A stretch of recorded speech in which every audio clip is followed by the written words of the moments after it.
بسم اللہ الرحمن الرحیم۔ نجات والا کلمہ۔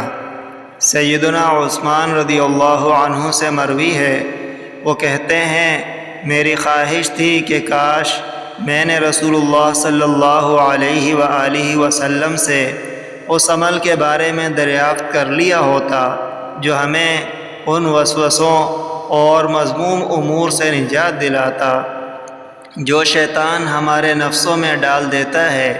سیدنا ابو بکر رضی اللہ عنہ نے کہا، میں نے جو آپ صلی اللہ علیہ وآلہ وسلم سے یہ سوال کیا تھا اور آپ صلی اللہ علیہ وآلہ وسلم نے جواباً فرمایا تھا، تم کو ان امور سے اس کلمے کا ذکر نجات دلائے گا جو میں نے اپنے چچا پر پیش کیا، لیکن اس نے وہ کلمہ نہیں پڑھا تھا۔